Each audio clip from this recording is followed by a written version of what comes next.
welcome to Shadows in the Dark. I am your host, Jeremiah Greer. We're glad to see everyone kind of jumping in the chat room with us there tonight. And we are going to have an exciting show here very shortly. We're going to be inviting the master of the weird, Charlie Carlson, on. And we're going to talk about a very interesting story. Maybe you've heard about it, maybe you haven't. But that is the hanging of one Mary the Elephant. This took place in Irwin, Tennessee in 1916. It's a very interesting story, and we're going to get into that just a little bit later. Also, we have a couple great announcements as we get through the show, and we're going to wait till Charlie comes on to announce those. We're going to have a special thing go on as well as a special announcement, so stay tuned for those.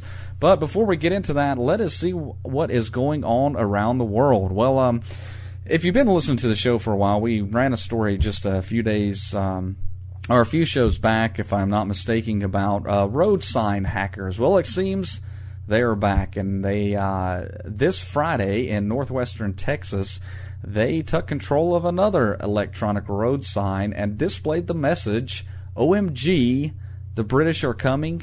They're watching you." Now, of course, OMG, oh my gosh, in today's text messaging world. But so it seems they haven't caught them yet. They're still out there messing with road signs. So if you're driving through Texas, watch out, because the British may be coming down the highway that you are traveling on. Well, one of London's largest railway stations was forced to close after 13,000 people congregated to mimic a mobile phone advert in an event publicized on Facebook, which was called Liverpool Street Station's Silent Dance. The group gathered to imitate a T-Mobile advert in which 400 actors were filmed dancing at the station on January the 15th. The crowd, who were all listening to music through headphones, broke into a dance at 7 p.m. on Friday night. The mob caused police to close the station for around 90 minutes due to fears of overcrowding. Participants, some of whom had traveled hundreds of miles to take part, said the station was so packed that there was no room to dance. Some climbed up top a ticket office to perform their routines, while others climbed notice boards and other station furniture. One man even stripped naked while dancing on a raised area above the crowd to huge cheers from the other dancers. Other participants threw themselves on top of the mob and crowd surfed across the station concourse during the 25-minute event. Downing a pint containing a live goldfish, eating raw squid, and wearing kippers around necks are among the bizarre and sometimes dangerous initiation ceremonies at Cambridge University that have been disclosed. According to the university student newspaper Varsity, which compiled the list, many of the rituals are carried out shirtless because they often involve vomiting. But while many consider them part of the tradition of the university, others, including the National Union of Students, have called for them to be banned.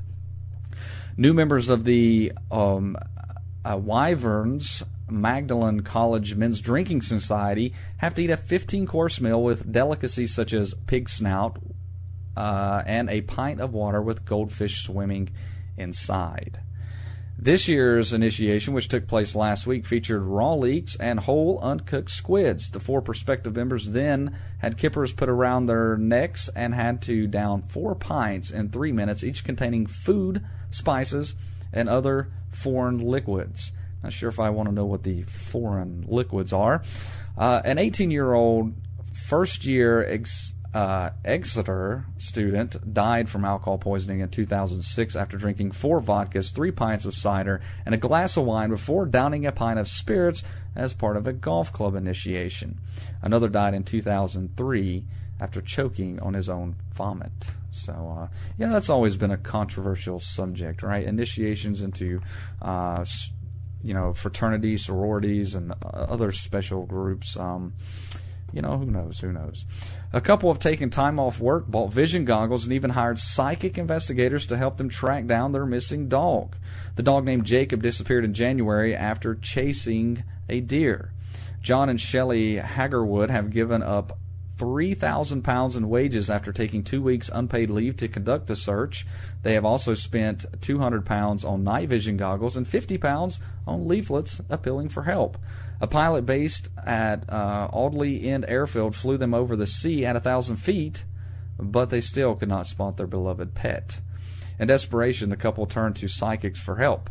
There have been 2 sightings of the pet since he vanished, but searches of the area proved fruitless.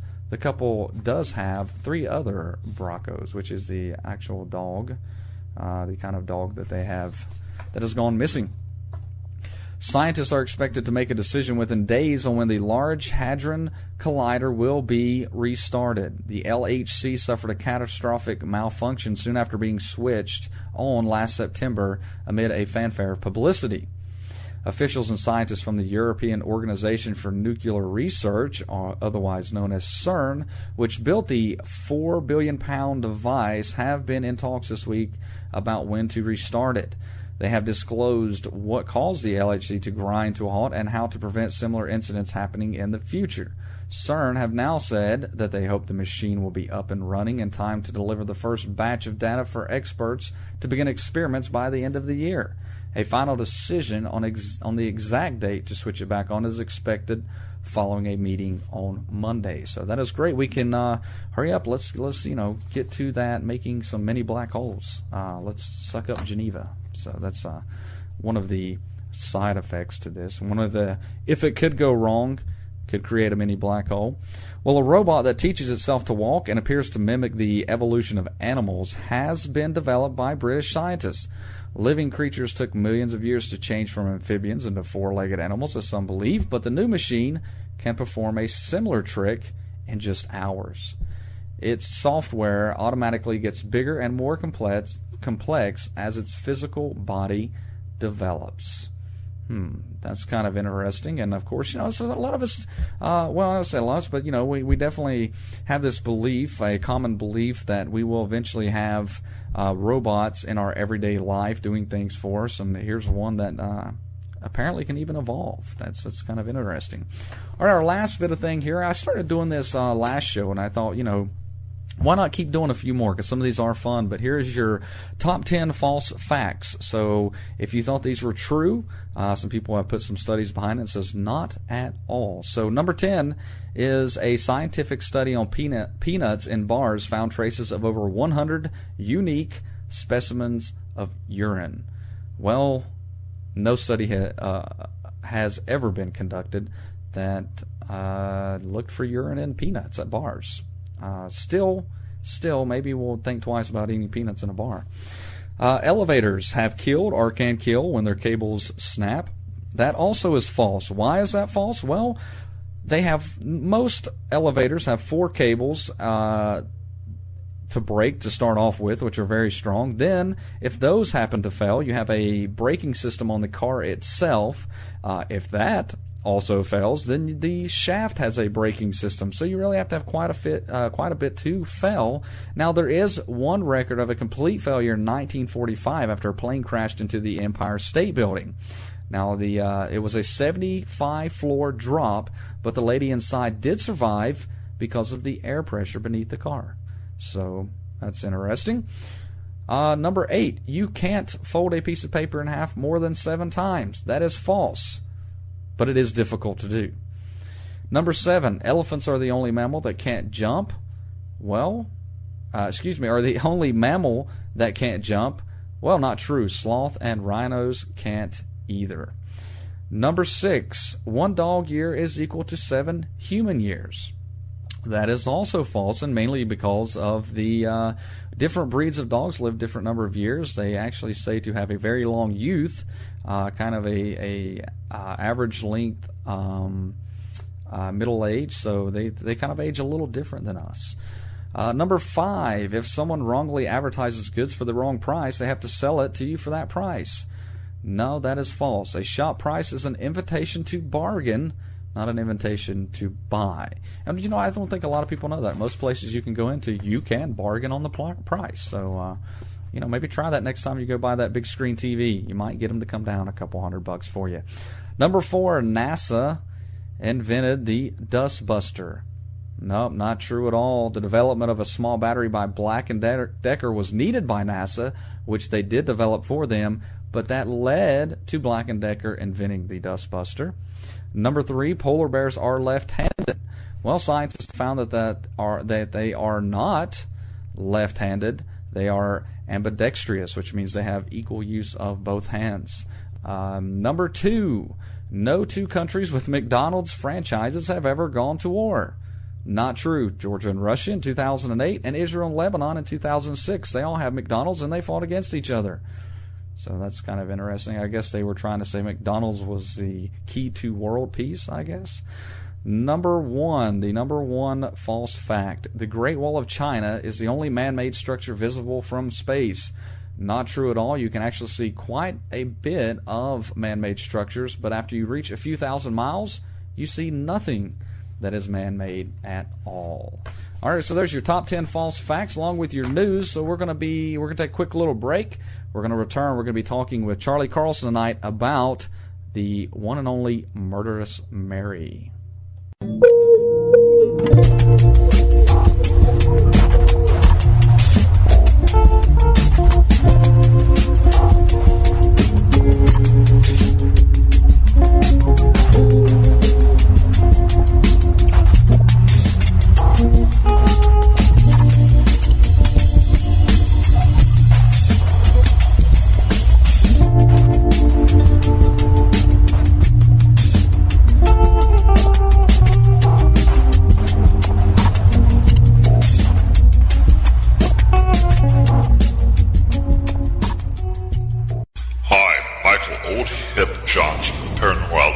Here with a question.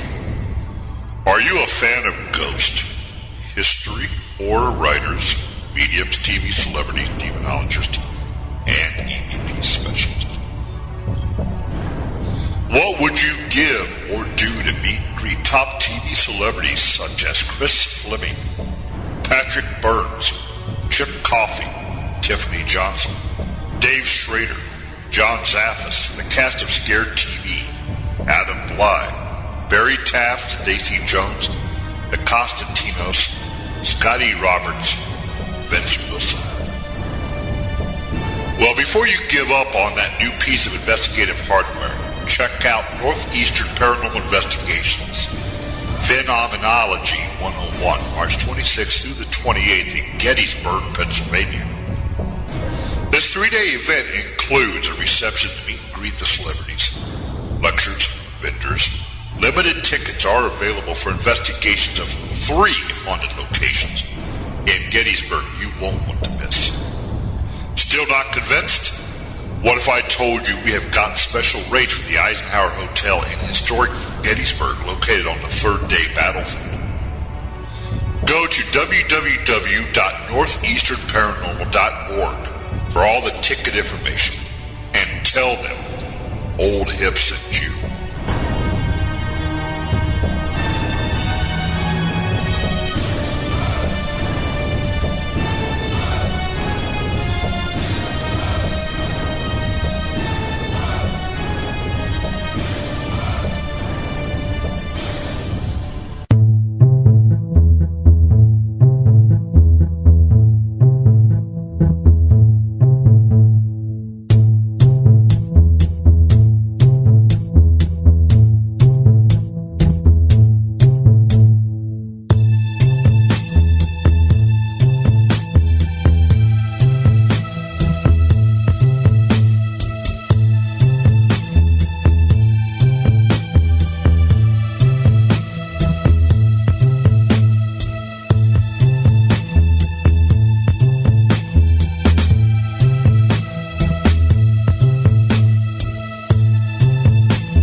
Well, Charlie Carlson is known as the master of the weird. He is the author of Strange Florida 2, among many other books, as well as the best-selling Weird Florida. Charlie, how are you doing today? Hey, Jeremiah, I'm doing pretty good. How about yourself? I'm doing wonderful, And I tell you, you know what? This was a quick return for you, isn't it? Yeah, I was just on, a week or so ago. Yeah, it wasn't too long, a couple weeks, not too long ago. Yeah, 2 weeks ago, I think it was. Yeah, not too long ago, but I've been wanting to actually discuss the topic we're going to be discussing tonight, which is Murderous Mary, for quite some time. But I had some difficulty really finding anybody, and then we happened to be kind of discussing it. And you had talked about doing some articles on it and whatnot, and knew quite a bit about not only Murderous Mary but the Sparks Circus, which we're going to talk about. So I thought, well, you know what, we got an open. Let's get them on. Let's talk about it. So yeah, this is a story I think that will really upset animal lovers because it was a horrible event when it happened. But I don't know if you know it, but I've always been a circus historian for some time. I've been fascinated with circus histories, and I've even traveled with circuses in the past. And I guess that's because I profess to be reincarnated from P.T. Barnum, and if anyone that knows me, they would probably agree with that. Mm-hmm. I'm a showman at heart, and even when I was a little kid, I loved circuses. When I was 5 years old, I knew circus lingo before I'd ever been around the circus, and I don't know, how that happens, except that I'm reincarnated from somebody that traveled with a circus.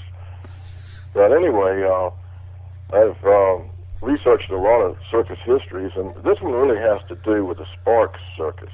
Right. And give you a little background on the Sparks Circus. It was known as what they call a Sunday school show because it had a very good reputation. It didn't carry any swindlers or grifters on the show. It was a very honest show and had a good reputation. Thus, it got its name, a Sunday school show, as they referred to it in the old days in circus lingo. It began as John H. Sparks' old Virginia shows back in the 1890s and basically toured the South in wagons. But it quickly grew in size and finally ended up around the turn of the century on 7 railroad cars.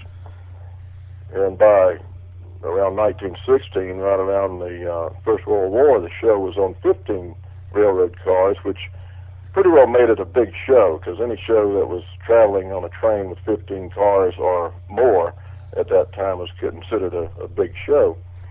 And, of course, this was back in the days when the main entertainment that came to small towns was the circus or the county fair.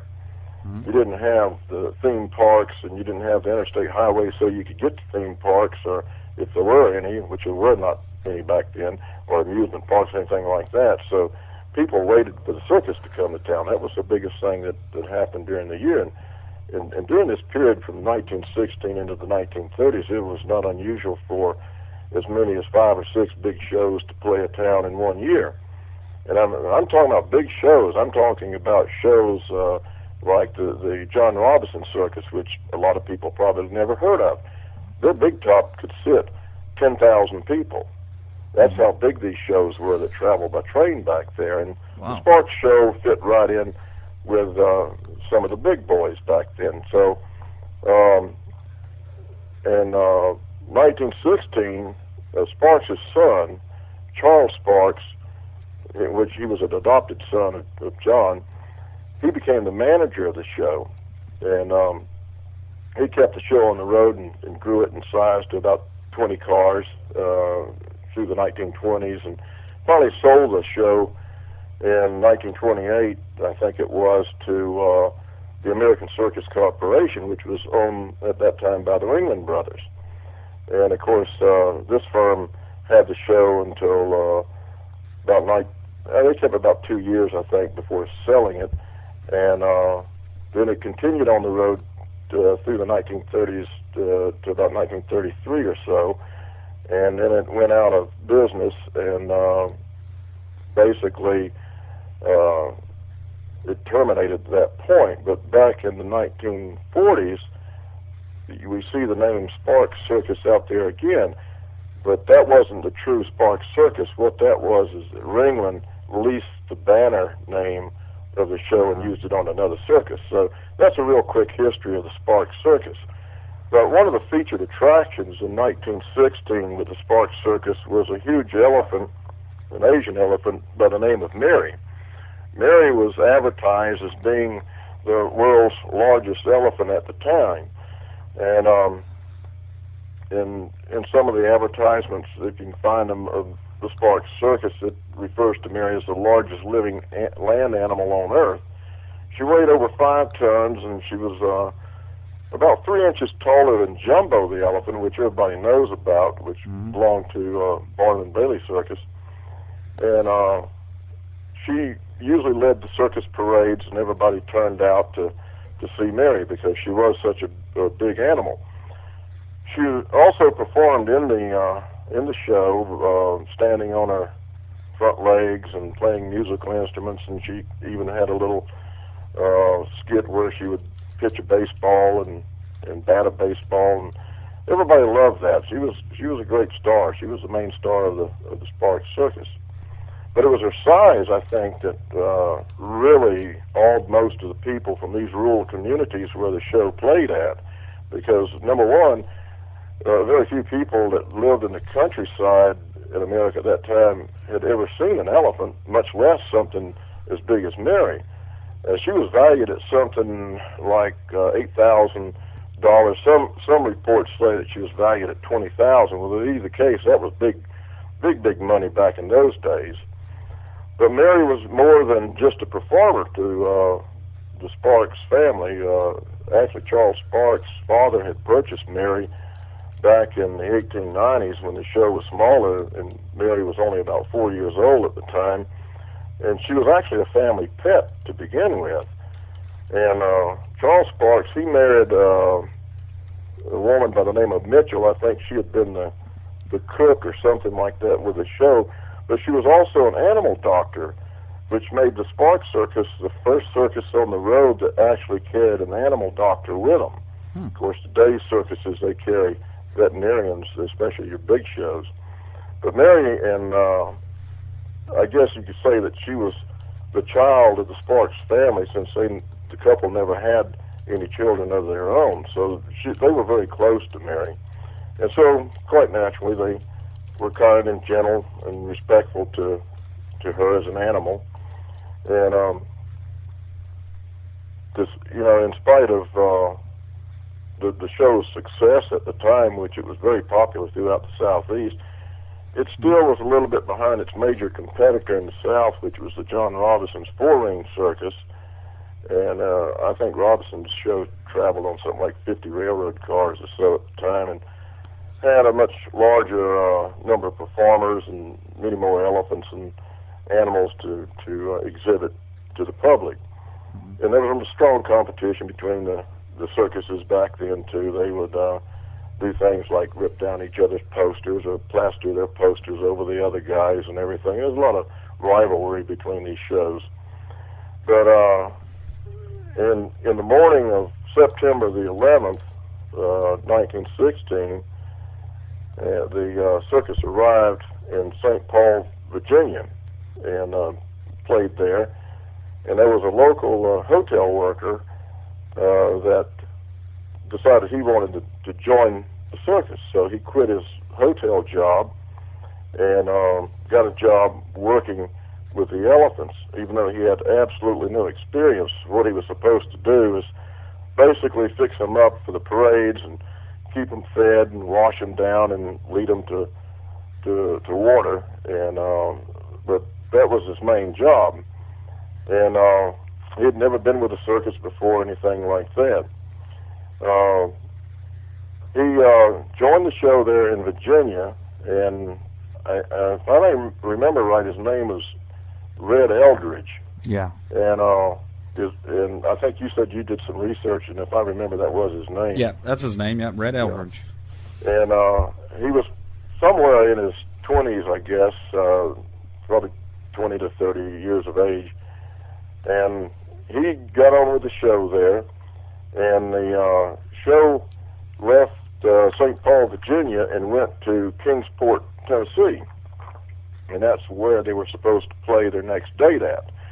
Kingsport, Tennessee at that time looked pretty much like the Wild West. I mean, the area was muddy. It was, they had a lot of construction workers living there. A lot of people actually lived in tents at that time.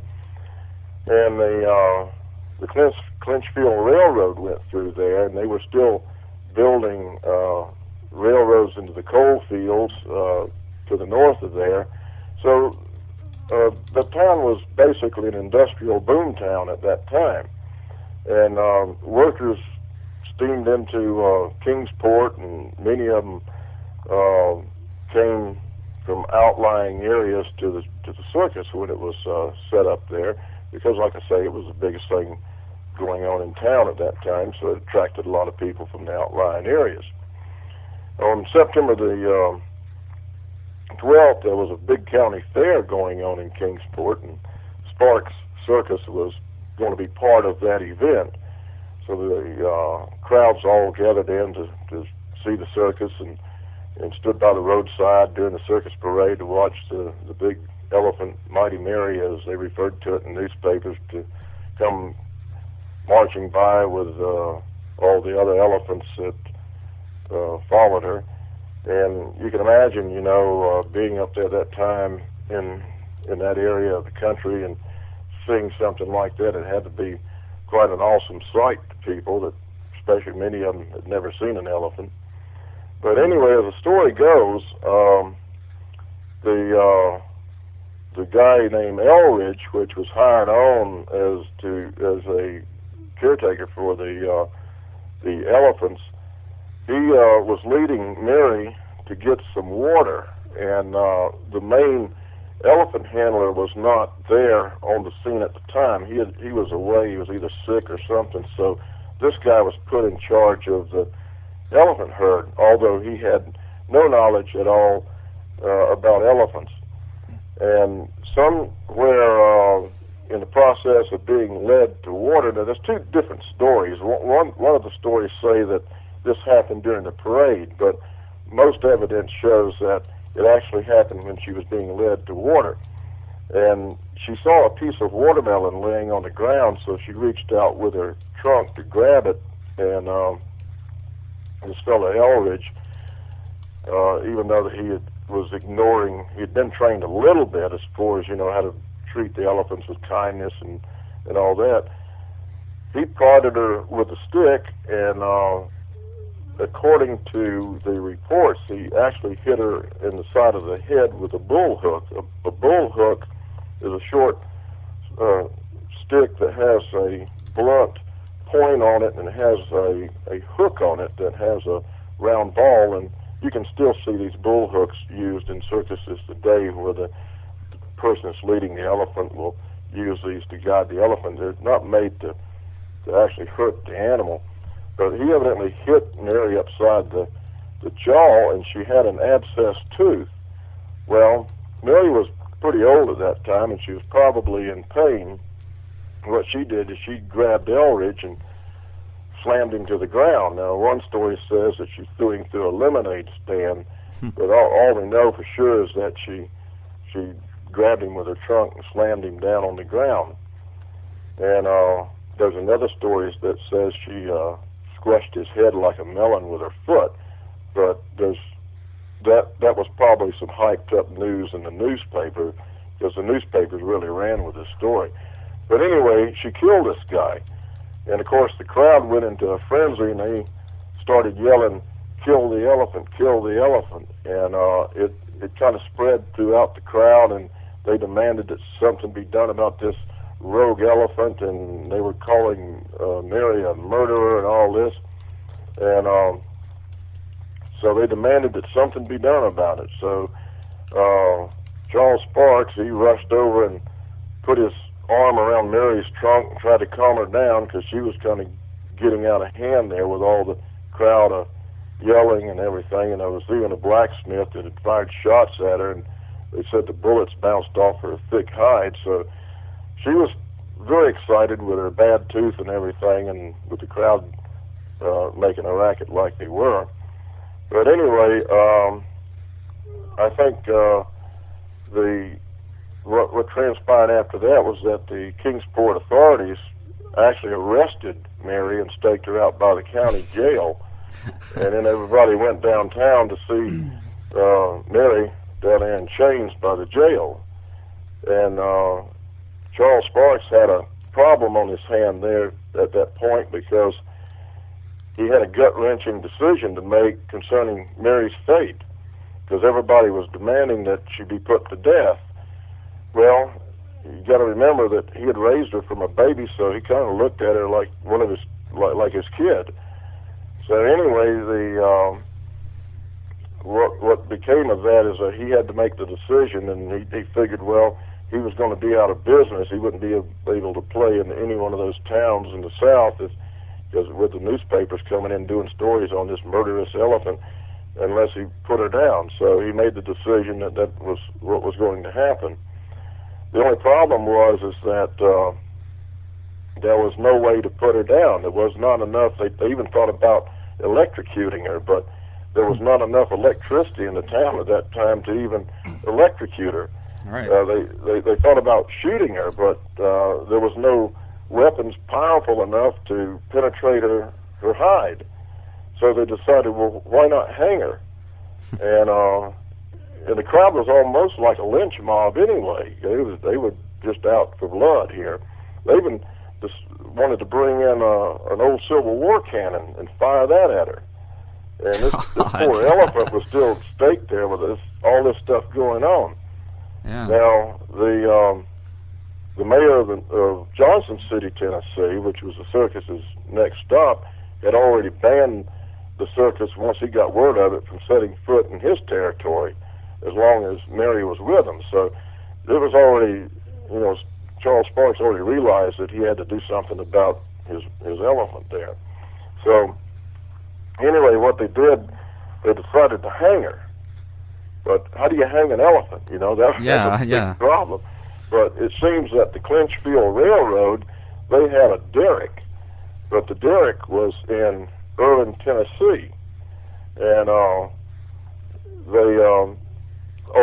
other thing they tried to do is they thought about lacing her food with cyanide, but elephants are pretty smart, they knew that she probably wouldn't, she'd sense it was in there, so she wouldn't eat that. So there was, hanging seemed to be about the only way to do that, and probably the most humane way too, if there is a humane way of hanging an elephant. So there was no cranes around except for the one that Clinchfield had, and that was a 100-ton derrick crane that they used to, I guess, to pick up wrecked freight cars or something like that. Right. But it was in Irving, Tennessee. So they had to load up the circus train and move down to Irving, Tennessee. So this whole business took place in two towns. It started in Kingsport and ended up in Irving.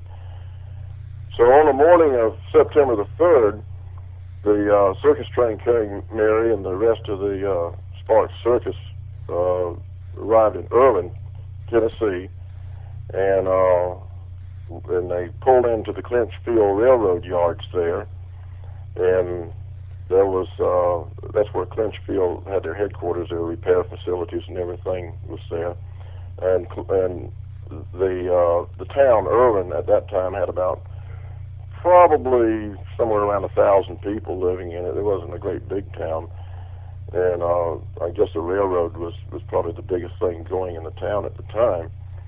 But it's described as being very muddy, and the sidewalks were made of boards, and so it kind of sounds like something you would have seen out west, I guess. But anyway, there was a rain coming down. It was a very overcast day, and I guess fitting for a hanging. Everything was wet and dreary looking. And they first put on a performance there without Mary, but it was only a kind of sideshow type thing. They didn't even put up the big top. Mary wasn't included in that performance. It became almost a spectacular show, with everybody turning out, not so much for the circus, but just to see an elephant hang. And the newspapers really hyped it up. And they knew that to get Mary to the point of where they could hang her, where the derrick was at, they would probably have to get the other elephants to go with her. And so she actually had to walk to her death to where the derrick was with the other elephants. You know how elephants will hold their trunks to the tail of the one in front. And but there were some eyewitnesses that reported in some of the newspaper articles that Mary must have known what was going on. She didn't seem to be fooled about what they were trying to do. She knew something was up, and she would stop at intervals and she'd trumpet very loudly. So they said that she obviously knew that something was going to happen to her. But anyway, when she reached the derrick, some of the circus roustabouts, they quickly chained her legs to the railroad tracks to keep her still, and then the other elephants were led away out of the range of the event that was about to occur. And about 500 yards or so down the track, there was another group of workers that were digging a huge grave with a steam shovel, and you can imagine to bury an elephant, I guess you would need a steam shovel. So anyway, the crowd, was just calling out and kill the elephant and all this, and then everything kind of grew quiet as the roustabouts threw the derrick's big chain around Mary's neck and fitted the end through a steel ring, and then they signaled to the derrick operator to lift her up. And the operator pulled the handle forward, or whatever they do to get the winch going, and the winch started tightening up the chain around Mary's neck, and she began struggling as her front feet lifted off the ground. But according to what some of the eyewitnesses reported later in newspapers, was that those chains they'd put around her feet to keep her still there and tie her to the railroad track, they didn't release those chains. So as they lifted her up, they said that they could hear the gruesome sound of her tendons being torn apart in her legs.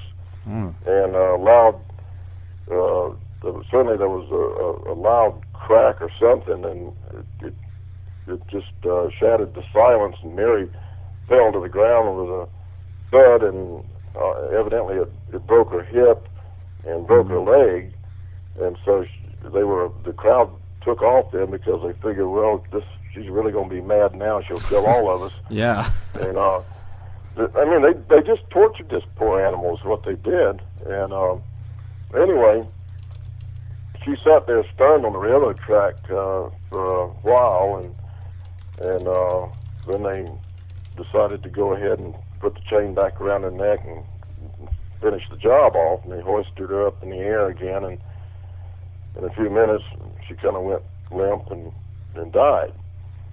And there's a lot of pictures out there. I think you got some up on the website there. Yeah. There's one with Mary hanging from a derrick, and there's a couple of others out there on the internet that shows her in a big grave.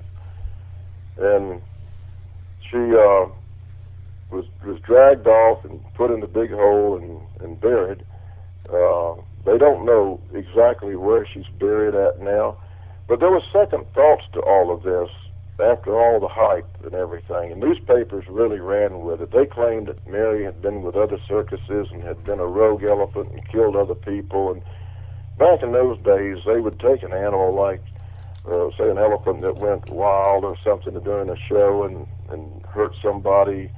The circus owner would sell it to another circus and change the name of the animal. Right. And they claimed that's where they tagged her with Murderous Mary. They said that she had done this many times before and been transferred from one circus to the other. And that was printed in the newspapers, but that was totally untrue because the Sparks Circus had her ever since she was 4 years old. Well, they had her since 1898, as a matter of fact. Yeah, way back before when they had their old name of their show. And so she'd been with that show pretty much all of her life.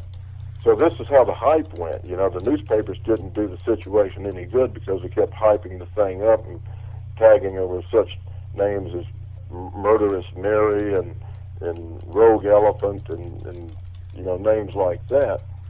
And so it kind of made the people hate her and want her to die and all. But we got to go back to the very beginning here.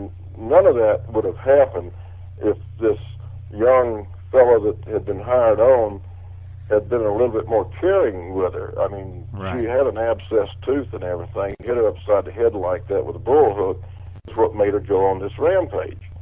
And and it really wasn't a rampage. She mainly just defended herself because she got the guy that hurt her. Right. You know, she didn't hurt anybody else.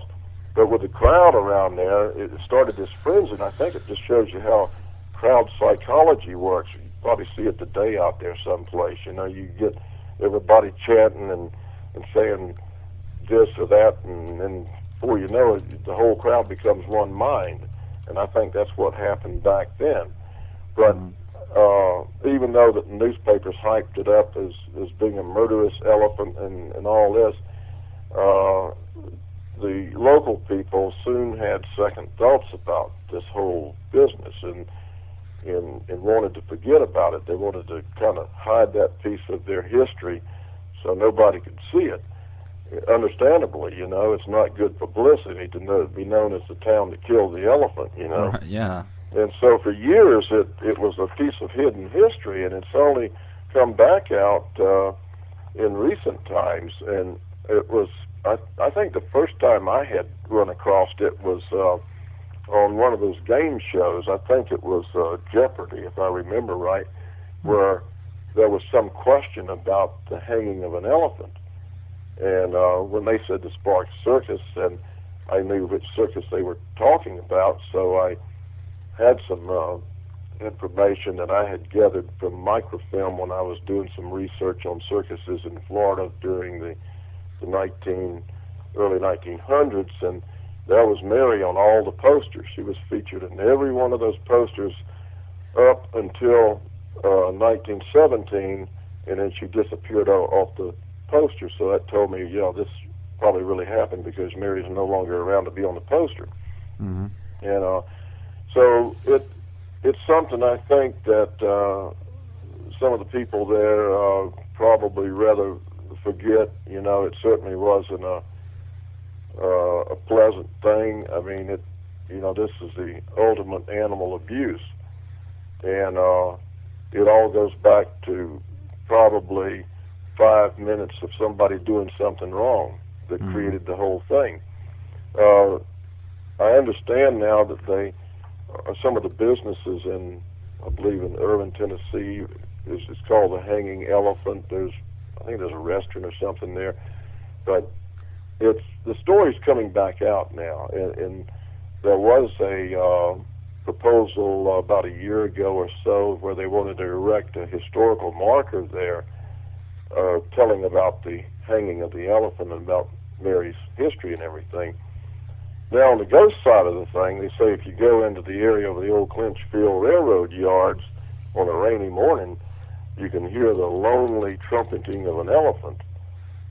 So I've never tried that, but if somebody lives in that area, you might want to go out and see if you can hear Mary's voice out there, because obviously her spirit still haunts the old railroad yards. But nobody knows exactly where she's buried at.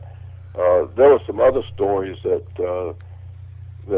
had been discounted too, like Charles Sparks, the owner of the circus, had ordered his workers to dig up Mary and cut off her tusk, and that he used them in a touring exhibit. But Mary was an Asian elephant, and they don't have tusks, I don't think. Right. But if you look at any pictures of her, you won't see any tusk.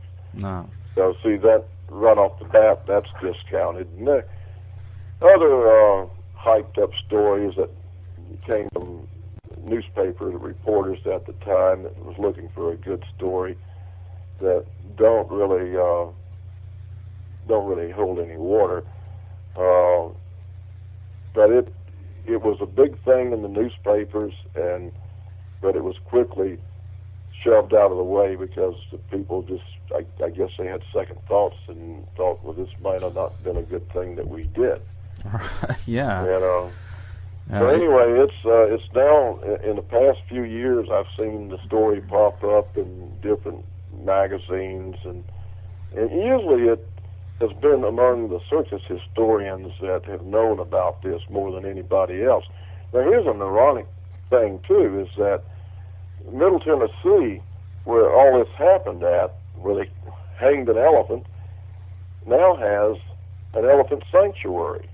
Huh. And it's located about 65 miles southwest of Nashville, and it has there's 100 acres there that's designated as a sanctuary for sick, old, and needy elephants that's been retired from zoos or circuses, and they've got. I saw a thing on TV not too long ago where it showed how they're cared for, and they're living. It's like a retirement community for old elephants. They got heated barns and comfortable stalls and everything, and these 100 acres that they can roam around on there. So isn't that an irony that, 100 years ago, they hanged an elephant there. They did the most horrible thing to an elephant, and then you turn around, and now that's where the elephant sanctuary is located at, right in the same area of the country. So maybe that's a way to kind of correct some of the wrongs that was done in the past there.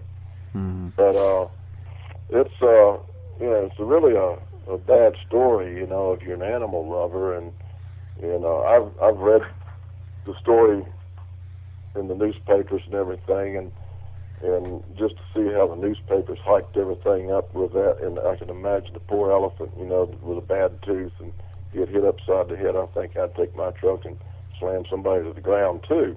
Right. So it really wasn't her fault, See, right. Just an old animal, that wasn't feeling good that day.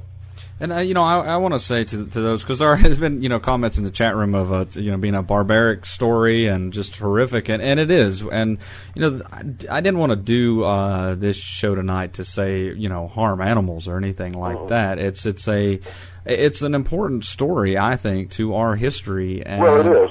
It really is, and to the and like I said, the history of circus, and I think it really shows how barbaric man can be at times as well. I mean, to go as far as hanging an elephant.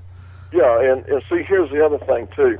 We can continue to cover the story up and forget about Mary, but somebody needs to keep her legacy going here. It's right. A lesson for all of us, and I think in her honor and memory, to tell the story, to publish the story, get the story out there, it could lead to things like a monument being put up, which is another suggestion. I don't know if they ever did that or not, but they were supposed to.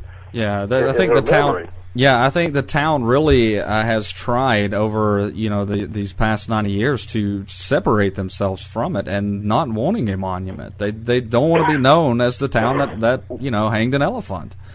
Yeah, I think there's a change of mind now, though. In the younger generations in that right. area, they're saying, well, we need to look at this story. We need to remember what happened here, because this is a lesson for everybody. And so there's a reason why I think the story needs to be told, because number one, it needs to be corrected. Where the old newspapers used to hype stuff up, man, they would have you guilty whether you was an animal or a man back then if they wanted to, and with the lynch mob mentality, they would lynch a human being just like they would an elephant, or right. vice versa, and we see that in our history. So, we have a lesson to learn from what happened to Mary there, and I think the number one lesson is that anybody that cannot care for an animal or don't understand animals don't have any business working with them. Yes. And that was the case here. and also to understand that animals feel pain. They have bad days just like we do. And so we have to be understanding to the creatures. And back then, there was a lot of circuses that traveled on the road back in those days that did not care for their animals that much. There are other shows like the Sparks Show that were very caring for their animals. And the same thing goes on today. There's some small shows on the road, which sometimes referred to as a mud show, that have one or two elephants that do not really care for them that well. Then, on the other hand, you have shows like Ringling Brothers, which really they have veterinarians and everything else. Those animals are very well cared for. I guess you get into the question is whether does the animal have any decision as to whether or not it wants to perform. I guess that's a call. I guess depends on how you look at it. One way is that they're getting cared for. They've got a job. They get feed and all that.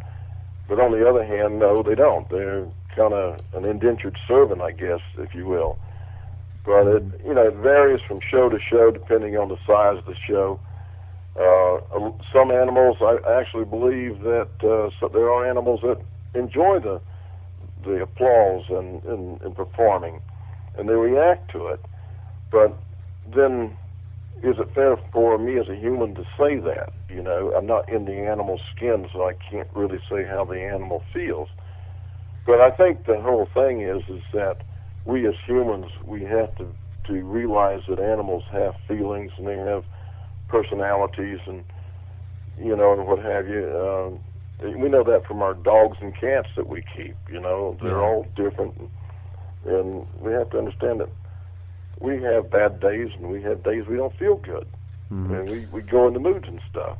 Yeah. We have to kind of look at the animal the same way. Yeah. Well, I do think there's a need to tell a story. Yeah. Yeah, I agree. And I've got a question from the chat room from GL asking, well, first thing, we live in a very politically correct society, such as apologizing for slavery, even though, no one has ever owned a slave in over 150 years. Mm-hmm. And asking, and maybe in this case, with Mary, is there ever a time when we can go too far the other way and just not stop apologizing just to approve how sensitive we are? I don't think that we can apologize. I mean, this is something that happened way back there. So what I'm saying is that instead of hiding the story, let's tell what happens, because if we can learn a lesson from it, then that's good for us. But I don't think we can't apologize for it because we didn't do it, know. Yeah. But it was done, and I think that for that reason the story needs to be told, because it is part of history. It's history's not all good. We got bad things in history, and I think both the bad and the good has to be told if you're going to tell true history. Right, exactly. Now, some of the things that I had heard and read about, and where I got exposure to the story, is my family, my mother's side of the family, is actually from Irwin, Tennessee. Oh, is that right? Yeah, and my uncle has a picture, and it's a same picture that we have on the website. And for those listening, if you want to go, just go to www.shadowsinthedarkradio.com, and over on the right-hand side, just click February 8th, 2009, which is today's show. And now just bear in mind that, no, they're not gruesome, as in, seeing vital organs or something like that, but they are hard pictures to look at. You will see a picture of Mary hanging, and it can be a hard picture, but that is the picture that he has. Now, he's always tried to figure out if there was any kind of authenticity to it, and apparently that picture has a lot of controversy over on how authentic it is. That particular picture was also sold on postcards. Right. Wow. Yeah. So there is some question as to whether it was doctored up or not. But the experts say no, it's not. It's a true picture. But it was in the newspapers, but it was also sold on postcards to people. That picture, as well as 2 or 3 others. So there was people making a profit off of it too. Yeah, and I seen this picture quite a while back that he had, and this is like an 8x10. It's a large picture. It's worn. It is old, so I don't know if it dates back to the 1916 when the. I haven't seen one that size. Most of the ones I've seen, the larger ones that I have seen, has been the postcard size, and on the back of them it had the place for the stamp and everything, just like a regular postcard. Right. Yeah. Yeah, so no, this is, and that's the first time I ever seen this. Of course, you ask the question, what in the world is that? And, it kind of was introduced to the story of Mary. One of the other things is, my understanding was that the Sparks actually really hyped this up, as in, come to the show tonight, and afterwards, no charge at all, you can see the hanging of Mary the elephant. Well, that has been said too. That was another story that was floating around there, and that was generated by later newspaper articles. Mm-hmm. Charles Sparks never did that. He, to him it was a family loss. Really, he had to make a hard decision there. Right. And the Sparks family were basically animal lovers to begin with. They were known throughout the circus industry at that time as being most likely the most caring people of their animals in the circus business. So there was a whole bunch of stories that were floating around out there just such as the one that you just mentioned, that were generated by the newspaper reporters at the time. Mm. Yeah, I said that around 2,500 people came to watch this. Yeah, there was a huge crowd there that gathered around the derrick when they hung her, and when they didn't untie her feet from the rails, and she slipped out of the chain or whatever and fell to the railroad tracks there.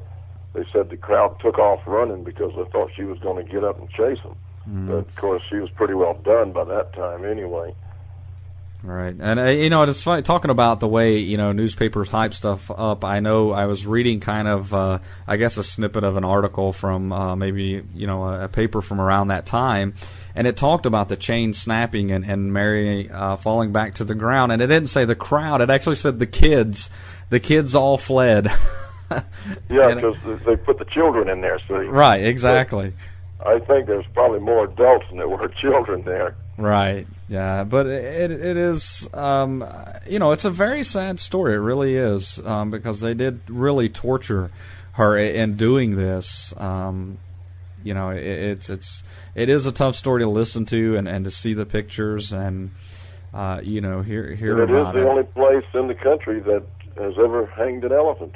It is, and I guess can I proudly say my family came from there? But I don't know. For me, Irwin is kind of a strange place. Not only is this my family from there, and this is the only place in the country that they hanged an elephant. But I shared with you my family reunion in Irwin at one time, which was very odd. The one in the cemetery? Yes, where we had a family reunion in a cemetery, and we actually were, I had my plate of Kentucky Fried Chicken sitting on the headstone of a dead relative, just eating away, and it's so yeah, thinking of Irwin, Tennessee, kind of gives me a little bit of chills, to be honest. Well, down here in the South, we do some strange things sometimes. Yes, we do, but it's. It's something else. Well, I tell you what, Charlie, let's take a quick little break. And there's a few other things I had. You may know about it, may not. I don't know, but about the Spark Circus that I kind of wanted to talk about. And okay. not only that, but we have a couple. Well, we've got a special thing we're going to do here after the break as well, and we've got a quite frankly an awesome announcement to make as well. So. We're going to do that right after the break. So we'll be back. Sounds good. Yeah, so we'll be back, everybody, in just a minute with our guest tonight, Charlie Carlson, and we are discussing the 1916 hanging of Mary the Elephant. Visit www.shadowsinthedarkradio.com today to sign up for our free newsletter, join as a member of our forum, or browse our online store where you can find books, CDs, and DVDs, like a signed copy of The President's Vampire by Robert Damon Schneck, or the complete works of Dr. Gary Frick for only $20. That's 4 books signed by Dr. Frick that carry a great message. You also find downloadable products like Mysteries Magazine and the Donald Kehoe interviews, DVDs featuring Charlie Carlson and Mr. Lobo. So go to www.shadowsinthedarkradio.com today and be a part of the show.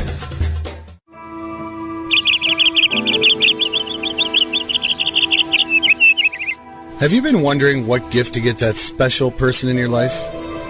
Then you need to visit Mountain View Candle Works, your one-stop headquarters for candles, fountains, specialty foods, and much more.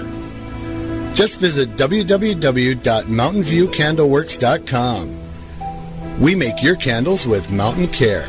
You are listening to Shadows in the Dark, broadcasting live on the Shadow Talk Radio Network at www.shadowtalkradio.com. Shadows in the Dark can also be heard via rebroadcast on the Para-X Radio Network at para-x.com and the UFO Paranormal Radio Network at paranormalradionetwork.com. Also available in podcast form at the Black Vault Radio Network at blackvaultradio.com and Planet Paranormal at planetparanormal.com. Well, tonight we are talking with Charlie Carlson, and we've been discussing the very interesting, but yet it's a sad story about Mary the Elephant, who was hanged in 1916 in Irwin, Tennessee. If you're just joining us, we've kind of told the story about it and been speaking about some of the details. Now, Charlie, I told you I dug up a little bit about the Sparks Circus that I had found kind of interesting. Mm-hmm. First off was that, from what I found, they had 5 elephants that they owned during their span. And Mary was not the only one they had put to death. I don't know whether or not there was any other elephants that were executed, with the circus or not, because I haven't heard anything about that. What did you find on that? Well, now they didn't hang this one, but this was Mutt. Well, first let me say there are 5 elephants that they owned. Was Mutt, which was a male. They acquired, and Ollie and Topsy and Queen. Yep, Ollie, Topsy, and Queen, and they Mutt and Mary were the only one that they actually had information on. Besides, if they were, which all of them came from the wild, it says. Mm-hmm. And they had 2 males, which was Mutt and Ollie, and the rest were females. But Ollie, Queen, and Topsy, they really had no kind of information on what happened to them, when they passed away, or anything like that. But they did own Mutt, and I guess maybe because Mutt was put to death by the Sparks Circus in 1921, which they acquired Mutt in 1915, and said that they shot him because of being aggressive, and supposedly there was very, very little information out there.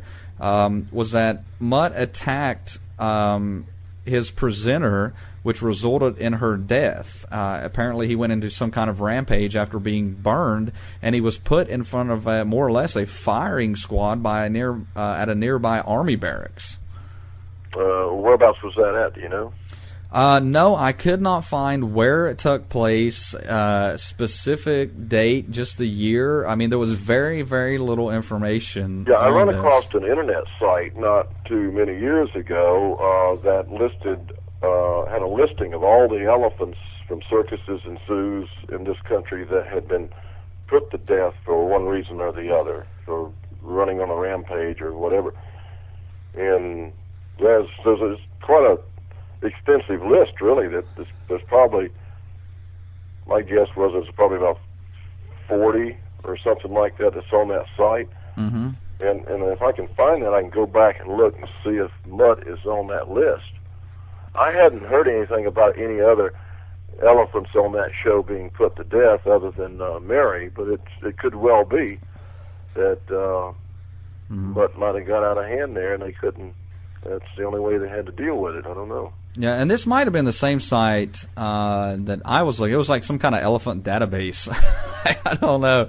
But they had listed all the elephants for Sparks Circus. You could look up all different kinds of elephants. But now someone in the chat was saying, and I don't know. I mean, if this is the case, we're definitely this question would be untrue. But saying, are you familiar with Thomas Edison electrocuting Topsy the elephant in Cody Island in 1903?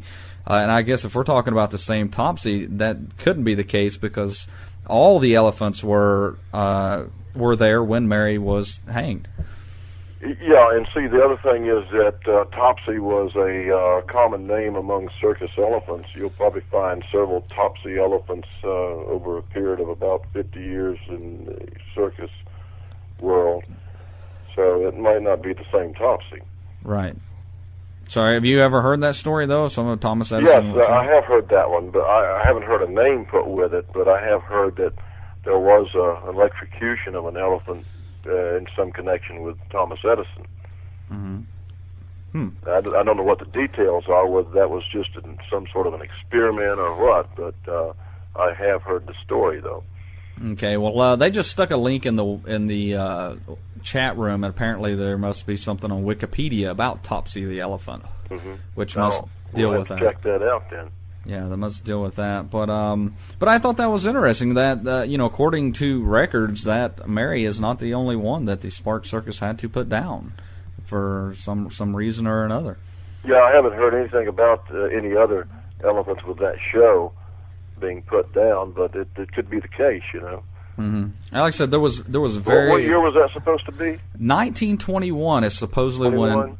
when Mutt was basically executed. It said that Mutt arrived in 1915 and was just a baby, along with Ollie. Ollie was a baby as well during the hanging of Mary.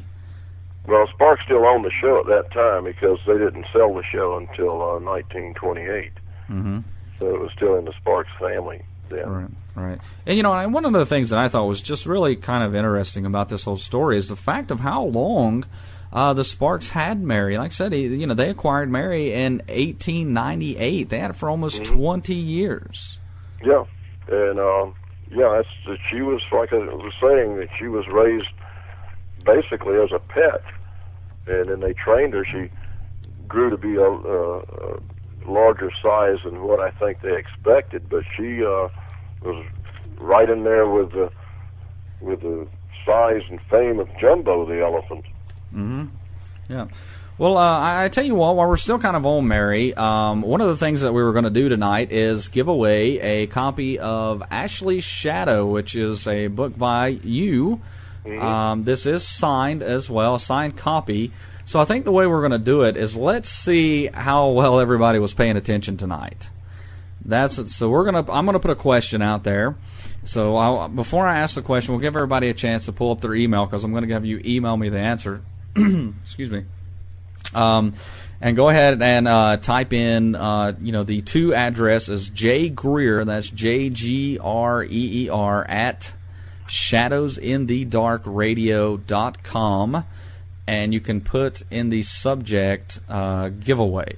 So we'll just give everybody kind of a chance to do that, and we're going to give away a signed copy of Ashley's Shadow. Now, while we're waiting for everybody to kind of pull up their email, because I don't want anybody to get ahead of another, that way everybody's ready to do the send button. Tell us just a little bit about Ashley's Shadow, exactly what this book is about.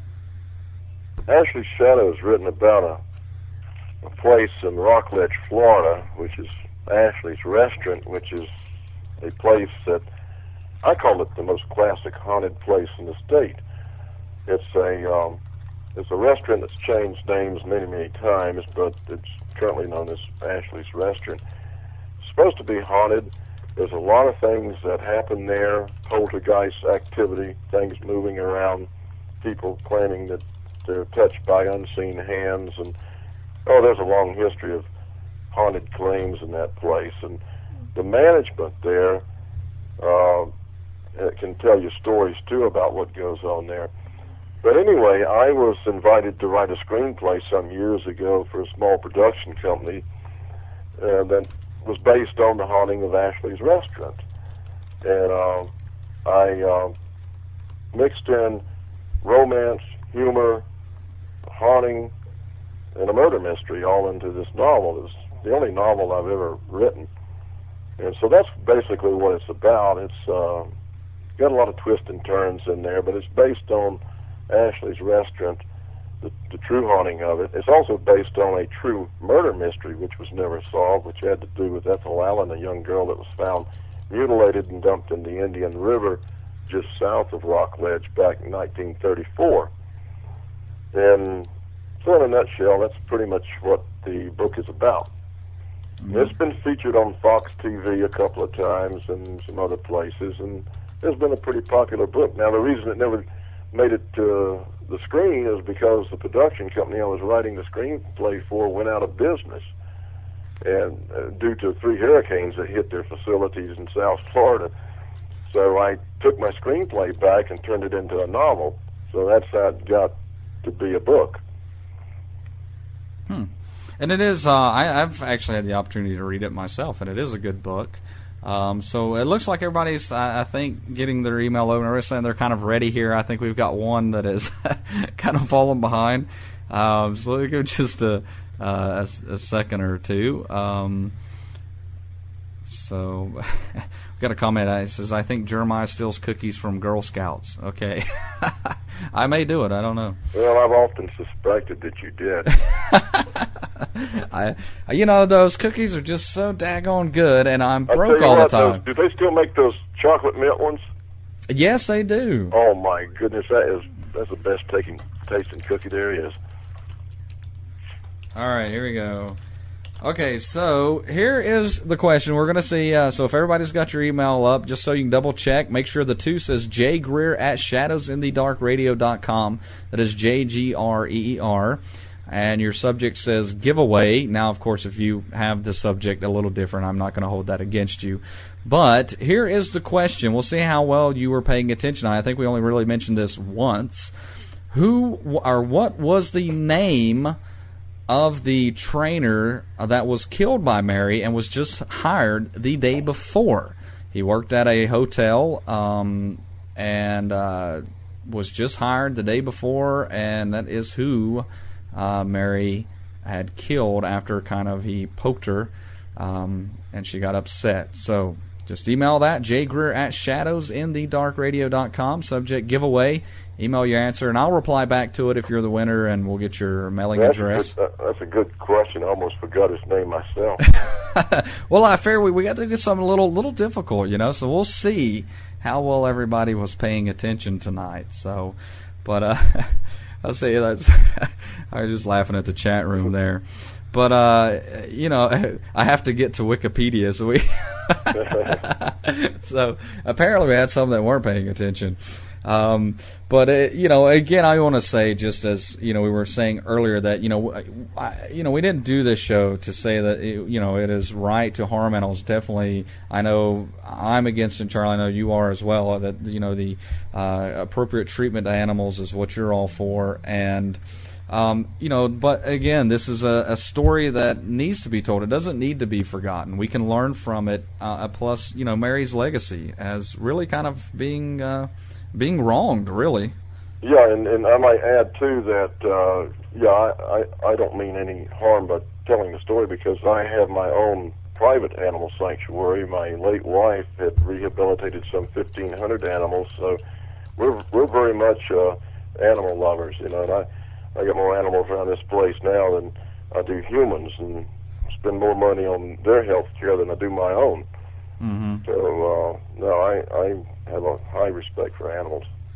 Yeah. So, all right, here we go. Well, let's see. The emails are flying in here, but our first one to come through, and just seconds ahead of the second one. So, congratulations to Don, which I know Don is up there in New Jersey. He gave the right answer of Red Eldridge. That was the right answer. That is the right answer. And so we also had a couple other right answers as well. So at least we know everybody's paying attention to us. Congratulations to Don. So, and for those in the chat room, that is old GL there in the chat room. So congratulations, Don. I bet Don knows something about the Jersey Devil.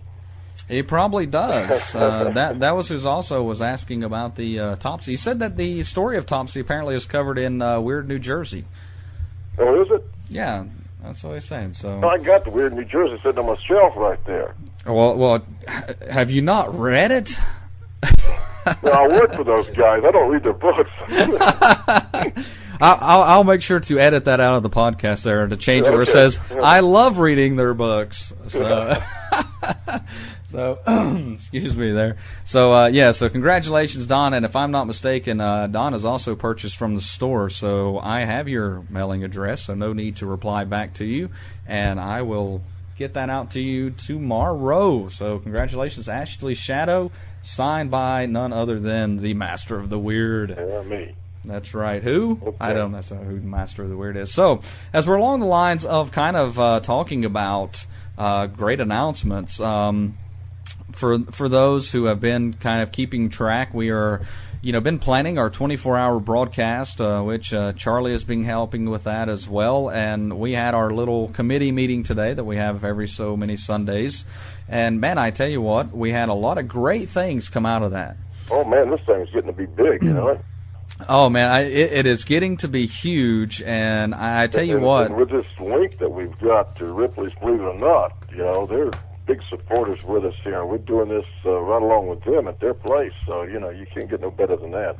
That is so true, and for those who have, don't know the details right now, but we'll give them to you right quick. And we are going to be broadcasting. Of course, this is our second annual 24-hour broadcast to celebrate our anniversary, which is our actual anniversary is April the 20th. We started April 20th, 2007, but this will be broadcast April the 18th, so all day April the 18th we are going to be broadcasting. But this has gone a lot further than just a broadcast, because we're going to have stuff going on location, or what was a drum circle, right? Is one thing. Well, yeah, we've got a drum circle going on with African drums and primitive instruments outside. We've got Dave Cornig is going to be there, Slim King the Mentalist, and we're still booking people to come, to entertain on the outside. So we got a whole bunch of stuff on the outside. Plus, you can go and see you talking on the radio. That's right. I will be basically a Ripley's display for 24 hours.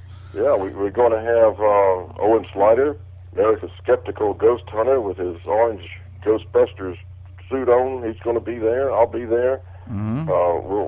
And man, you really got a lineup for a guest on the radio during that 24-hour period too. In fact, you got the Mark Skurman's supposed to be on there with you, that wrote Weird New Jersey that we was just talking about. Right, yeah, exactly. Yeah, the creators of the whole Weird US series, they'll be on there. We've got Linda Godfrey, Nick Redfern, Scott Marlowe, Robert Schneck, Alav Phillips, which are a lot of favorites right here on the show. I mean, the list goes on, and it is going to be just downright amazing. Now, before we kind of give the big announcement, a few other things is, a lot of these folks are going to be live on location. You are, Charlie, Scott, Owen, Robert Schneck is coming down to be a part of it. So to really get the full, the full feel of this whole thing, or to really to take it all in, you have to be there. So we're saying, if we just regular folks want to meet everybody. That's right. So if you can make it to St. Augustine, so yeah, this is broadcast from Ripley's in St. Augustine. If you can make it, then you have got to. That's all I've got to say, because you're gonna miss out on a lot if you're just sitting at home listening. But if you can, of course, yes, you can tune in, because we're going to be there for 24 hours. That's for sure. Right here on the Shadow Talk Radio Network, and as a matter of fact, some other networks. So it's going to be a very, very large event. That's going to have so much going on both sides, on location and through the airwave. I understand that Florida skunk ape might even show up there too. That's right. We're going to have the skunk ape will be running around. You can have your picture taken with the skunk ape, which I may have to do so myself. So we'll see if we can tie it down and get an interview. So hey, how many people's got to interview the Florida skunk ape? That's going to be a first, I think. But the big announcement, the big announcement. We'll give kind of a two-part announcement here. The first part. Is this the big one, or is this the next big one? This is the next big one. It's all big though. But the next big one is here very soon. What I'm going to be putting up in our web store, which you can get to just by going to www.shadowsinthedarkradio.com, is we're going to have some raffles that will tie into this event. A couple of the raffles we're going to give, will include some books and some magnets. Excuse me, some cryptid magnets, some signed books, some T-shirt. You'll be giving away tons of stuff, from what I hear. Yes, and not only these raffles. Yeah, that's a good point. As we're going to be giving away, quite frankly, thousands of dollars worth of stuff, and that's probably. I mean, that probably doesn't really describe the whole scope of what we're going to be giving away. For anybody who tuned in last year, we gave away over $2,500 worth of merchandise, and we plan to top that. Make it look just very, very small compared to what we are going to do this time around. But to tie into that, because quite frankly, I mean, as we know, I'm always honest with our listeners, our fans. It does cost to do events like this, and we have to do things to bring us a little bit of money in to make it all possible. And one of the things we come up with was doing a raffle. So we're going to have 4 raffles. 2 will include some books and T-shirts, signed books by many of the guests you've heard right here. Like I said, some cryptid magnets, a little this and that, just some little tidbits. The other 2 are the big ones. Now listen up for this, because this just come about today, and I, quite honestly, if I could enter the raffle or rig the raffle so I would win, I would, but yeah. So the first one is for a cast, a Bigfoot or a swamp ape cast that we are going to raffle off. This cast will now. Did Scott say it would be made by Ripley's? That they will be using Ripley's mold? It will be made by their people that handle their mannequins and stuff like that. It's made from an actual cast. Right. Yeah, so it's almost a real McCoy right next to it, because it's an authentic duplicate or whatever you want to call it. Right, exactly. So we're going to be raffling off one of those, which I think would be a great thing to have. And from my understanding, the casting material they're going to use is very, very nice. This is the kind of stuff that you could really put on display. Like I said, I mean, this is going to, be cast by one of the Ripley's workers. Actually, the guy who does the replicas, who does the displays, and he's their artist. And he's the chief artist, good friend of mine, Barry Anderson, and he handles anything you see in any of the Ripley's museums. He's the one that does the designs and does the wax figures and all of that stuff. Yes. He's excellent. Yes, he is. And matter of fact, he's going to be a guest. He's going to be up there, too. Yeah. That's right. He's going to be there, so, you'll get to meet him. Now, just before we say the big one here, the tickets will be the raffle tickets will be $1 a piece. So I mean, you get yourself into this drawing for $1, and this will go all the way up until April the 17th. Once we get to about, I think we'll cut it off about late day April, so that way April 17th, so I can compile all the names, put them together, get them in a hat kind of thing. So we're not trying to do that in the middle of the show. And we're going to set it up that, if you buy, the more tickets you buy, you'll get a little bit off the price. So let's say, 5 tickets for $4 or 6 for $5. There we go. 6 for $5, like 12 for 10 kind of stuff, or, we'll get it worked out, but it's not in the store yet, but it will be very, very soon. I would suspect by the end of the week, I will have these raffles put in the store. Now the big one, the big raffle that we were going to do that, quite frankly, my gosh, I wish I could be a part of it. This is going to be a great one. I know what this one is. I've done this one before. Well, Charlie, since you have done it, you let them know what we are raffling at $1 a ticket. Keep that in mind, $1 a ticket, what we are going to be raffling off.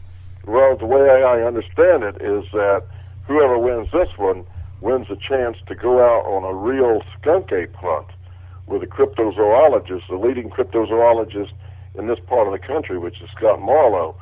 And you actually go out there in the wherever he has a skunk ape hunt at, and I think he does 2 a year, one in the spring and the other one in the fall of the year, so you actually have a choice from what I understand. But you actually go out, spend the night on a skunk ape hunt, looking for that big hairy beast that we're all tracking here in the state of Florida. And I had a chance to go out. We did a radio show promotion last year for a Tampa radio show, and they did a contest, and we had 27 winners off of that one that went out to the Green Swamp, and I swear we were 60 miles from the nearest house, out in the middle of the swamp, camping out, and we had a real nice campsite out there.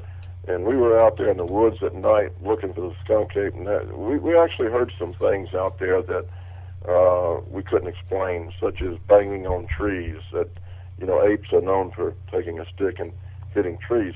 We heard that out there. We saw eyes of creatures out there in the swamp. So it's quite an adventure, and I really had fun. It was an experience. And so whoever wins that one there, you got a thrill of your life coming. Mm-hmm. Yeah, I mean that. I mean, quite honestly, when I was told today that we could raffle that off, I almost fell out of my chair because that is awesome. That is an awesome thing to. I mean, could you imagine getting that for say $1? Yeah, and I know how Scott does these things. He usually has along with him some eyewitnesses to sightings of the skunk ape. Mm-hmm. So you get a chance to meet those, and normally he'll have a few other folks out there. I'll probably be out there on that one anyway.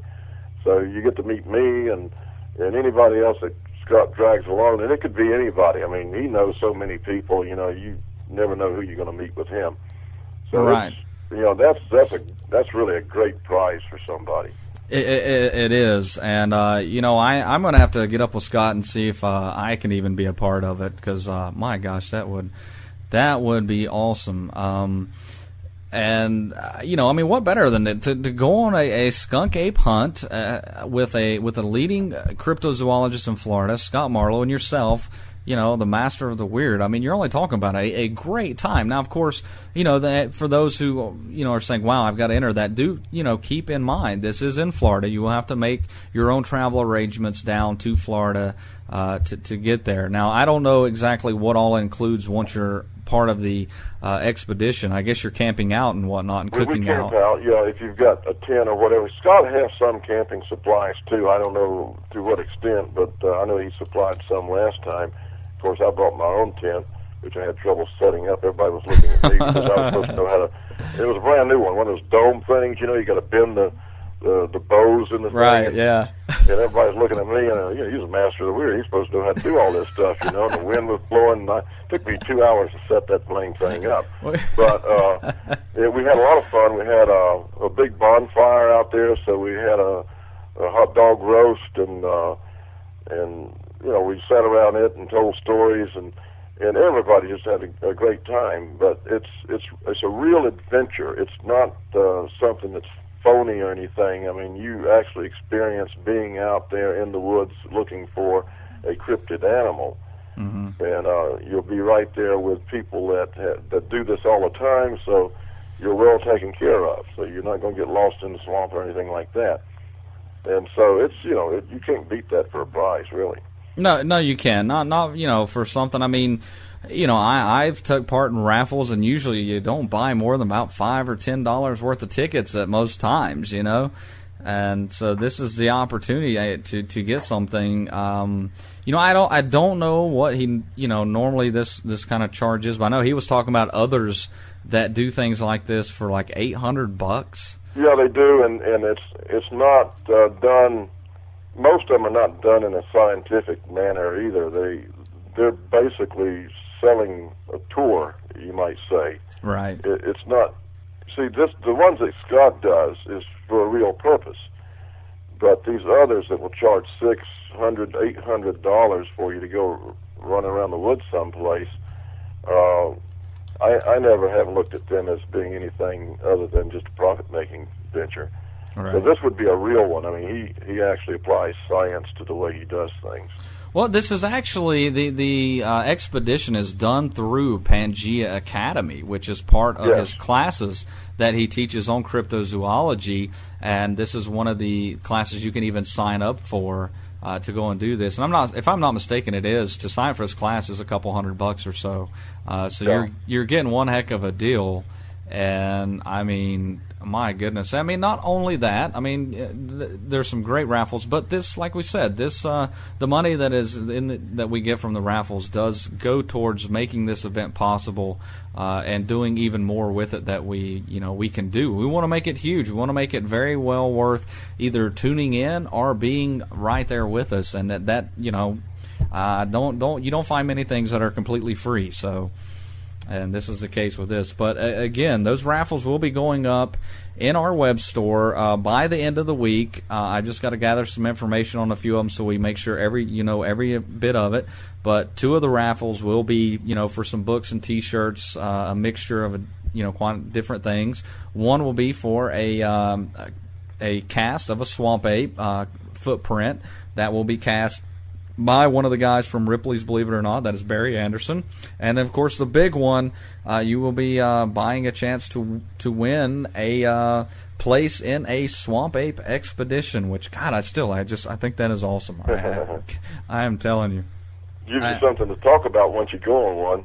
Oh, yeah. I mean, how many people can say they went on an expedition to try to find the swamp ape, I mean, that is a great one. And, I mean, this, the swamp ape is a huge thing in Florida. This isn't just some fly-by-night kind of subject. What it is, for those that may not know what the skunk ape is, or as Scott Marlowe calls it, the swamp ape, it's Florida's equivalent to the Sasquatch of the Northwest, or the Bigfoot.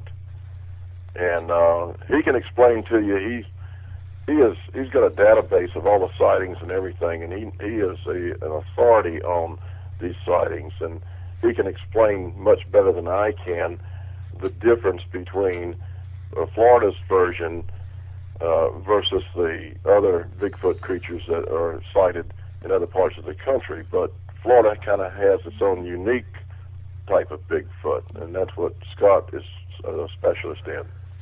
Yeah, and, Scott is very, very knowledgeable in this stuff. He's been on the show numerous times, and just we get such great responses of how he handles just the whole thing. And he's been on on several of the cable television shows, too, dealing with cryptid creatures. So he's quite well known in that field. Yeah, very well. And as a matter of fact, he is due to be on our show the 19th of February. So we can definitely talk to him a little bit more about it. You can grill him on the swamp ape then.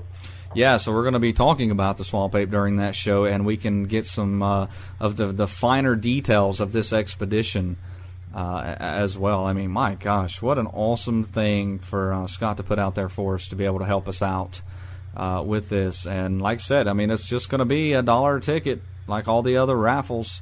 And, we'll have it set up, too, that, the more tickets you buy, it's, it'll cost you a little less. And, again, it's going to help us make this event possible. So we hope that you guys out there tuning in, or if you're catching us on the podcast, will take part in it. I mean, these will be some great stuff that you're going to get at dollars, to be honest. So and this 24-hour show that we're doing from Ripley's, believe it or not, in St. Augustine is really you can't beat the place where we're doing this. I mean, no. St. Augustine, Florida, I mean, it's a great place to just come down and enjoy the show, be a part of that, and then while you're in town, you can see all the historical features and everything else that goes on in St. Augustine. And St. Augustine's got a great nightlife there, too. So, right. It's going to be really a fun weekend, I think, for everybody who's able to come down there and partake of everything. Mm-hmm. Yeah, I think so. And it's April. The weather will be nice. It's on a Saturday on top of that. So we're talking Saturday in St. Augustine. There should, be some stuff going on. And, I mean, we've really put a lot of planning into this year. This is... You know what another thing is here that's a big plus, too? Is that we're going to be located pretty much within walking distance of the major hotel part of town. So, there's no worry about parking because you can actually walk to Ripley's from most any one of those hotels there. Right, exactly. I mean, we're going to be in the historic district of St. Augustine. We're going to be right downtown St. Augustine, not on the outskirts, not 10 miles away. We're going to be right in St. Augustine with this, walking distance from almost everything. It's going to be amazing. I mean, here we are. We're getting closer and closer. I'm getting more and more excited. And I want to go ahead and give out, we haven't got the website up yet, but it is going to have its own official website. That is due to be launched February the 18th. But you can go to www.shadows24.com. That is the number 24, so shadows24.com. And that is going to be the URL for our website once it goes up February 18th. Now, it is active now. It just has a little generic page up there that says, official site coming up. It's got the 24-hour logo and whatnot. So go ahead and jot that down or bookmark it because February 18th, you'll be able to go on there and see the entire schedule, who's coming on, the whole 9 yards. Now, we are still doing some planning, so there may be some gaps here and there, but that will be filled in before April 18th and most likely, hopefully, by the end of the month. But this thing is going to be so big that, quite frankly, Charlie, I think we're still going to be planning all the way up to the event, to be honest. Well, I think so, too. I think we'll be adding to that because we get a lot of people that wants to do something, and we haven't even booked them yet. So there's no telling what we're going to end up with. But nobody's dropping out. Everybody's adding to. And that's what makes it exciting. And, the for me, the exciting part is that Ripley's just fits right in with the things that we are interested in. Exactly. And that old building there, which is the Warden building, which was is supposed to be haunted, it's just an eerie-looking place. I mean, it's on one hand, it's a beautiful place, but when you look at it, you just say, wow, this looks like a weird place. It looks like it could be haunted. And I'm sure that when you get some of those guys that work there at Ripley's, which I understand they're going to be talking on the radio with you, they'll probably bring up some of those stories about the haunting of that place.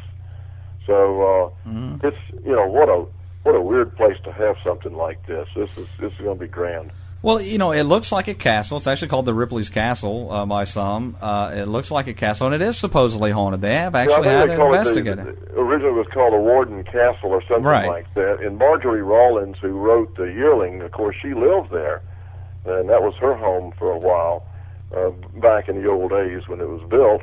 And but it's to me, it's a beautiful building, but when you look at it, it just looks so appropriate to have a museum of the weird and unusual, and that's exactly what Ripley's is about, is presenting those things that you don't see in conventional museums, things that will just simply amaze you.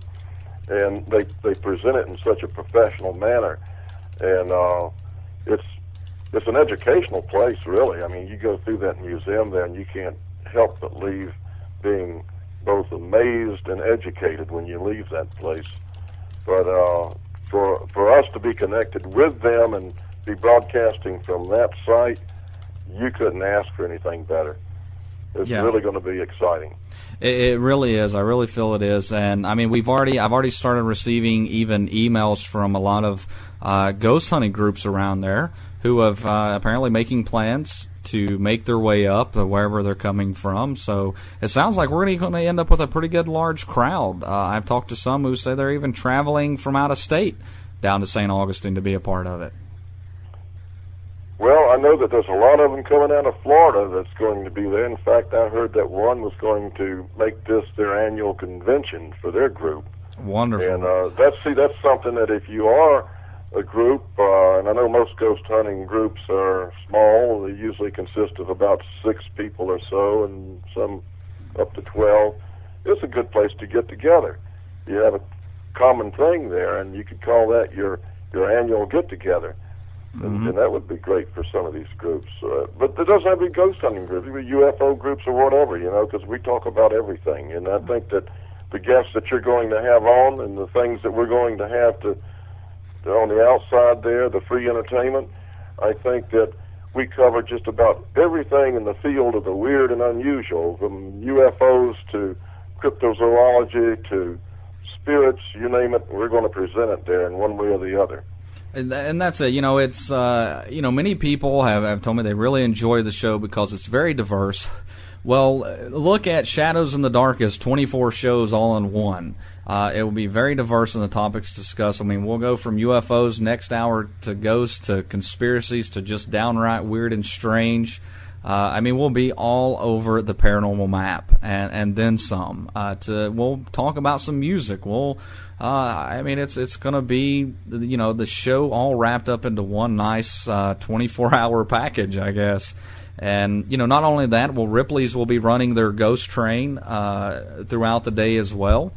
There's going to be so much going on there. That's what's so great. This is a full-fledged event. This is not just a broadcast. This is, all kinds of stuff going on the entire time from midnight to midnight all day Saturday on the 18th. And I hear the dog. Yeah, there's a chupacabra coming through my window. So, yeah, we by really... By the way, that's Miss Scarlett, my boxer. She's a star, She's going to be in this PBS show that I'm doing. I'm doing a 1-hour special for PBS in Florida. It's called Weird Florida Roads Less Travel, and she's in there as my traveling companion. So she's a starlet now. But yeah, this is going to be great, and I tell you what, we've had a lot of great people have put the planning to it, and I want to show my appreciation right here on the air for all you guys, yourself, Charlie, and those who have been involved. in making all of this possible. You know what, Jeremiah? None of us would be great if it wasn't for the listeners and the readers of our books. You know, they're the ones that really make a show like this good. They're the ones that make events like this good. And without them, none of it would ever happen. So, you know, I always say that to my readers. You know, I would not be successful as an author if somebody wasn't reading my books. That's exactly right. That's the thing that we need to get across there, is that they make these things happen. You know, we do the legwork and everything, but they're the ones that really make it happen. Well, they give us the reason to do the legwork. They give us the reason to sit down in front of a microphone for 24 hours. And, you know, I've always said on this show that the show is for the listener, and we try to do everything we can, you know, that the listeners want us to, that they like, that they give us feedback on. And, well, quite frankly, everybody loved last year's 24-hour broadcast. So we said, well, we better do it again. Yeah, they did, and we had fun doing that, and that was on a small scale. I mean, really small scale compared to what we've got going on this year. And, yeah, we had a good response to it. And I don't know how you did it, because you stayed up 24 straight hours talking, and I don't know how in the world you ever did that, but you made it. You did it. And, and that's the other thing, is that this is a non-stop radio talk show for 24 straight hours. Right. And while that's going on, outside, there's other stuff going on. Yeah. So it's, you know, whether you're listening or whether you're there in person, you're going to have fun. Exactly. And, you know, I have spoke to some about this, and, you know, one of the things that we are going to do this year is we're really going to mix up the broadcast a little bit. You know, I know... You know, I was pretty much behind the mic for 24 straight hours, and now I know you took over for about 15 minutes so I can just have a quick little break, run outside, get some fresh air. Yeah, I got stuck interviewing Linda Godfrey. That's right. It's kind of ironic because she's usually interviewing me.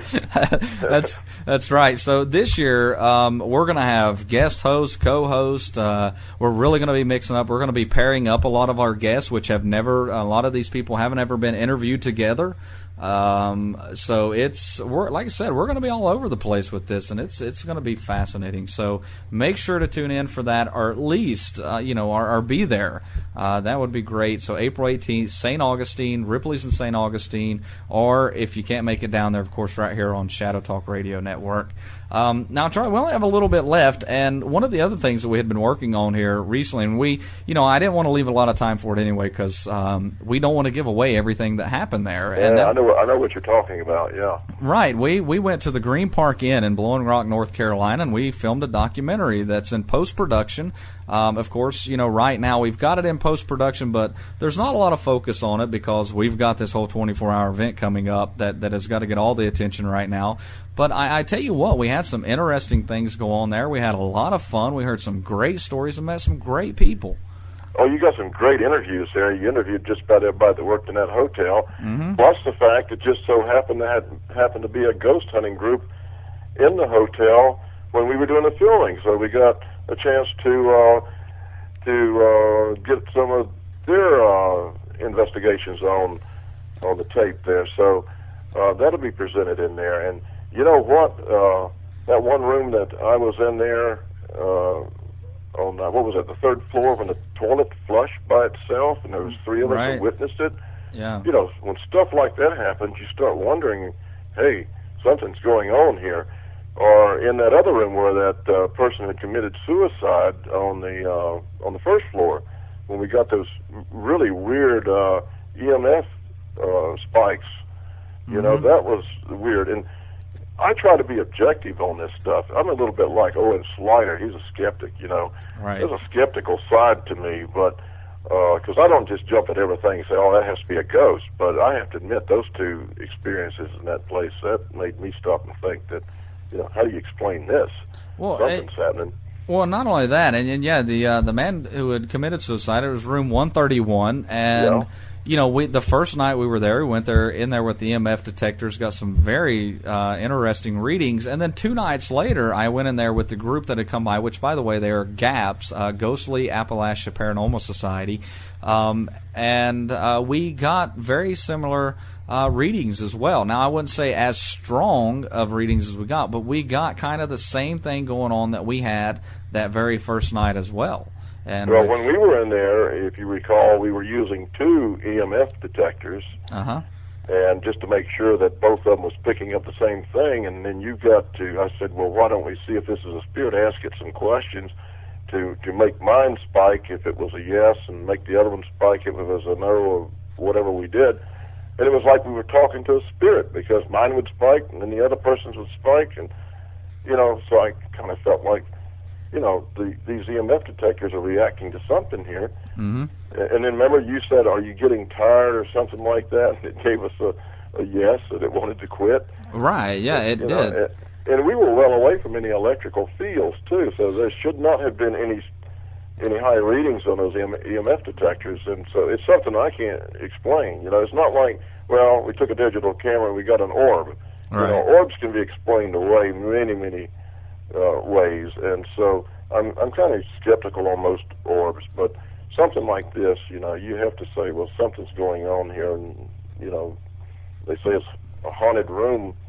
I start moving in that direction, something was happening there. Yeah, it was interesting, but I tell you what, Esther was just the funnest person to interview. That lady was a riot. On the desk, yeah. Yes, the front desk, who was there the day that they found the guy who had killed himself in 131. And what was almost felt bad, because the way she told the story, she had obviously moved past it.